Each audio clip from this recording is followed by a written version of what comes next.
Hello, my name's Ella Jean, fantasy author extraordinaire, and for the sake of this video, actually going insane over one of my books.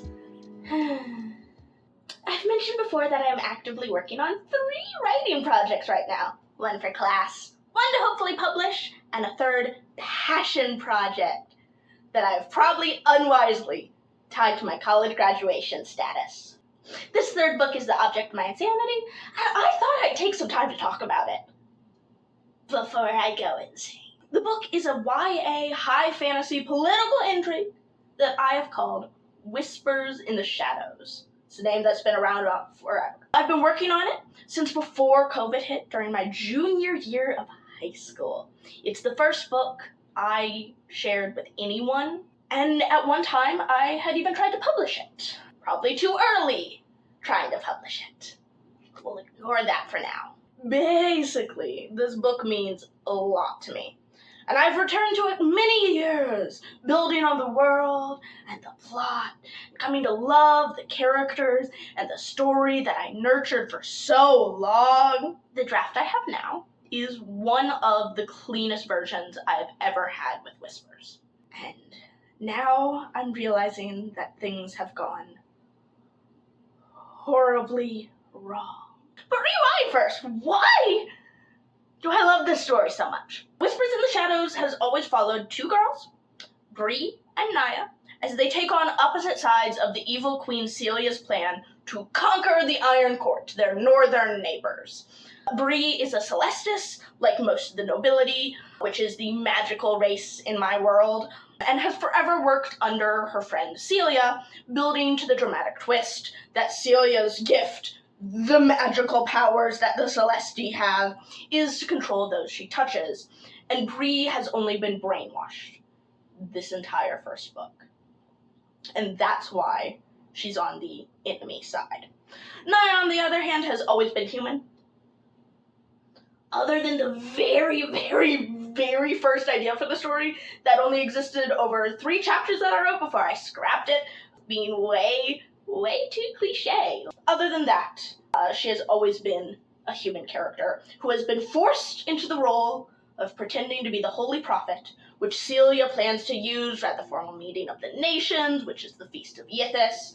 Then somehow it would change depending on the draft. That role of prophet would be used to accuse the Iron Court of trying to destroy the peace of the nations, and Celia would get her war, and the series would grow into assassination attempts, coups, and a whole lot of fighting. Many of the details to fill out that actual story have changed over the years, both as I've become a stronger writer and as I form opinions of our world, which then influences the message of the work. I become very opinionated over the course of the book. I started removing any unnecessary racism or sexism or homophobia from my book that is just kind of adopted from our world, despite it being in a high fantasy world that would have its own stereotypes and hatreds of other people. Trust me, humans are still humans. That became a very important message to me, and I would have never been confident enough to do that in a lot of the early drafts of the book, especially high school Ella, who was writing to survive. My world building has also gotten a lot stronger. I actually sat down and wrote it out. World building Bibles have my heart. Creating all the timelines and the creatures and details that really just make the world come to life instead of being a cookie cutter fantasy world that just has fantasy shit in it. As a result, I've created factions like the Matchmakers, a group that match Celesti for marriage to create the ultimate gift, like in their child, once the child's produced. All of these are good things. All of these show I am progressing as a writer and mean that I'm going to write stronger stories in the future. I'm just not sure what this means for the fate of Whispers in the Shadows. It is a book that is steeped in so much tradition and character of my own life and my own story that I, without a better word to say, saved myself through writing. That the changes I'm currently making, even to make the story better, feel almost sacrilegious. They're objectively better choices. Queen Celia now feels like she's in control of the plan instead of just kind of luckied into this war at the end of the book because that was what was supposed to happen. Naya is now this really innocent character that gets dragged through the ringer of trauma, which makes the story more dynamic and flow better, despite what the fans of said character may think. Despite what my mother thinks. And yet, it feels wrong. I've had to cut scenes that once felt crucial to make these objectively better choices even work. As it became more YA, as it's gone on, adult characters like Queen Eris and Nylak are scaled back to give the important child characters the time to shine and develop their story. But those characters are now lost and only mentioned or take on different roles. Moments like Pierce, one of my favorite characters, flirting with Naya, which was just always kind of this running joke that he was a flirt. Didn't really like her like that, but, was flirty and cute.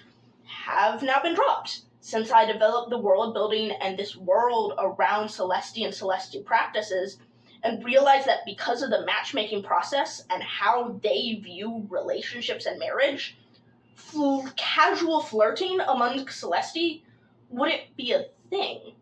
And Pierce has always been this very religious character, so he wouldn't flirt with Naya like that. There's a popular phrase in the writing industry called "kill your darling." I'm sure a lot of people are thinking this as I talk about these changes I'm making. It's where you get rid of parts that are exclusively there because they hold feeling for you, not move the plot or character forward in any way. It is an important step in professional writing, not necessarily hobbyist writing, but professional writing, as the book then becomes a product that you want readers to engage with and enjoy, and this extra fluff almost becomes self-serving. There'll be character moments that no one will understand. It's things that you have kept along for almost the sentimental value of those moments. And I can recognize that. And yet, it feels like I have written a different book. A better book. A more mature book that shows the full efforts that I, the writer Ella Jean, can manage.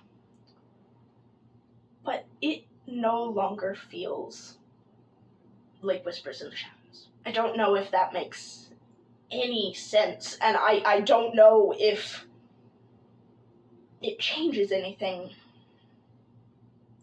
but I think I'm going to explore it. I am going to recognize the story for what it is and what I have now, not weigh down on what it once was. Will it change anything on the actual page? No idea. May kill a character or two for the drama. Will it hopefully make my head stop buzzing every time I realize I have changed a character dynamic from what 15-year-old me determined was best? Fuck it better. I don't know if this book is Whispers in the Shadows anymore, but I think I gotta let it become its own thing. And I hope to share it more.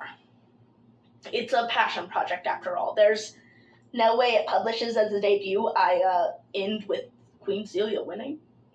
Totally and completely. That's just always been the perfect end of book one. The perfect end of book one to me has always been Queen Celia gets her war. But, it's really hard to debut with a book that's clearly meant for a series, because then the agency has to take on the possibility that readers are disappointed because the series wouldn't happen. All in all, this is not a book that I'm making to be a product. It's a book. It's a book that will hopefully propel my future. Just not the published right now. Hope to share more, though. I have more stories in me than just this. I want to share the one I'm wanting to publish once I can figure out how to describe it. So subscribe if you want to see it. Give a like to show support. And stay for the community. Because I want to build a community. Anyone can write, and everyone has a story.